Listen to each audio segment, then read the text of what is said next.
நம்மளுடைய மூத்த உறுப்பினர் ஃபர்ஸ்ட் 2 நாளுக்கு முன்னாடி சொன்னார், நாங்கள் முதலமைச்சர் சொல்லும்போது நாங்கள் மிசாவையே பார்த்த இயக்கம்னு. நீங்கள் மிசாவையே பார்த்த இயக்கம் தான், ஆனால் மிசாவையே பார்த்த திமுக இயக்கத்தை தனி பெரும் கட்சியாக எங்களோட தலைவர் வெற்றி பெற்று இந்த தேர்தலில் தாவேக்கான என்னன்னு காமிச்சிருக்கோம். அதனால எங்களுக்கு எந்த பயமும் கிடையாது. எங்களுக்கு எந்த பயம் கிடையாது. ஒவ்வொரு தலையிலும், முக்கியமாக நெடுஞ்சாலை துறையிலும் சரி, முக்கியமாக பொதுப்பணின்னு சொல்லி வெள்ளை வேறிக்கை வெளியிட்டு முதலமைச்சருடைய அலுவலகத்தில் அந்த ஃபைல் இருக்கு. கண்டிப்பாக ஆதாரத்துடன் சட்டப்படியான நடவடிக்கை எடுக்கப்படுங்கிறதா முதலமைச்சர் சொல்ல வந்தது. இதை யாரும் அவர் சொன்ன அர்த்தம் அன்னைக்கு அவைக்கு அவர் வரல. அது அவருடைய ப்ராப்ளம். அது அவைக்கு வராத பொழுது அவர் சொன்னார், மாண்புமிகு கொறடா சொன்னார், ஆதாரம் இருக்கா.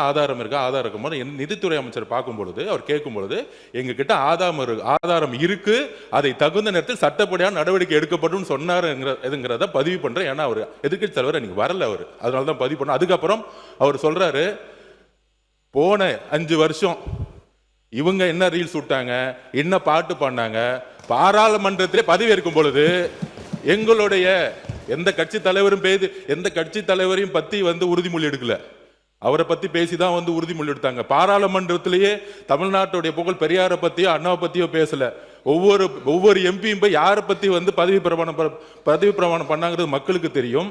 இந்த அவை உறுதியாக சொல்றோம், நீங்க 25 வருஷத்துக்கு மேல ஆட்சியில் இருக்கீங்க, ஏன் தைரியம் இருந்தா லைவ் போடல? நீங்க இது வரைக்கும் உங்ககிட்ட நேர்மையான வெளிப்படை தன்மையான சட்டமன்றத்தை நடத்தக்கூடிய தைரியம் திமுக இது வரைக்கும் இருந்தது இல்லை.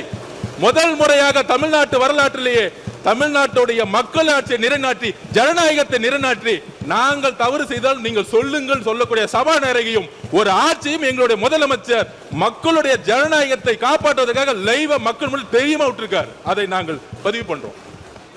ஏன் நீங்க ஏன் லைவ் இல்ல? 2021 உங்களுடைய தேர்தல் அறிக்கை என்ன இருந்துச்சு? 2021 திமுகவுடைய தேர்தல் அறிக்கையில் சட்டமன்றத்தை லைவ்ல கொண்டு வரணும்னு சொன்னீங்களே, ஏன் செய்யல?